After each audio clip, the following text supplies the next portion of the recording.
It is a journey, that's exactly what it is. And it started a long time ago and we probably didn't realise that that's what it was. And it's something that we've been brought up with to be the best at what we could be with what we had. And we often didn't have a lot of tools, we didn't have a lot of... Didn't have a lot of money? No, it was very hard up for a long time in the 70s and the 80s, and we skimped and scrounged on things and made the best out of what we had. So we've learnt to try to always look at things to be as efficient as we probably could. No, I think the Scots blood in Craig's family most probably come to the fore and think, you don't spend what you don't need to spend. You think about it and So that was it's been a driver, but and because of that, we've always sort of wanted to put the right things in the right place. Once you're profitable in every zone, your overall profitability goes up, and it's really interesting. Once you become profitable, you can actually invest in technology. It's very hard to be green when you're in the red. It's very hard to actually find the money or the inclination to want to invest in new stuff if you're not profitable. Variable rate irrigation has been really interesting for us. So on average, we save about 32% of our water. Shoulder of the season, up to 50% of the water. And that's really about looking at the zones and saying, well, these are actually getting close to field capacity, they don't need anything, and letting that come down in the heavy zones. Earlier on, the lighter stuff with some stone in it, actually doesn't have the same water holding capacity, so in the springtime, this is where the 50% comes from. They will be the only areas that will be irrigating underneath the centre pivot or the lateral. And we start with that.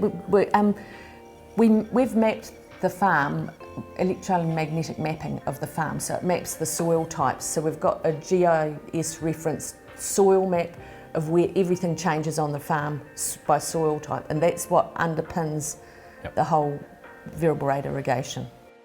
Maybe a little hard to see, but the dark blue areas, which I've just highlighted there, that's the highest application rate at 12 millimetres, and the white ones are right down to nothing. So we'll turn the irrigator on, and that's what it'll do. So we'll just send that out directly out to the irrigator. And here it is here now in the irrigator. So this has come wirelessly out to here, sitting in there. That's exactly the same map as what we saw before. And in here, this will actually tell you whether it's irrigating, and it's not at the moment, but it can do, and then how many litres per second it's putting on, and where the irrigator is actually positioned. So one of the key things why we're using these here is it gives us the ability to be able to use one of these systems here, which is a soil moisture probe, that's what we would have in the soil. That's a short one for pasture, and that would be buried in there. And then this machine, this is telemetered information. This is sending real-time information via the cloud back to the office, so we can make those decisions on what map we put in here based on this.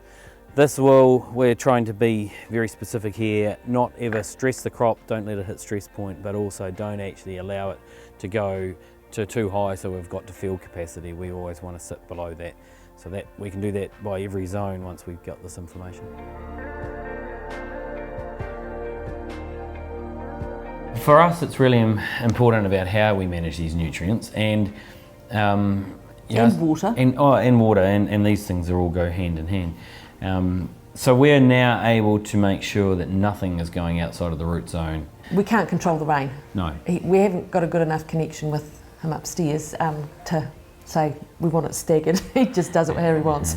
So we need to be able to manage what we can manage, and if we can manage our nutrients through that growing season, then we can pretty much put our hand on the heart and say we've had nothing go out the bottom, so we can't actually be leaching anything. If we're not leaching any liquid, we can't be leaching any nitrogen.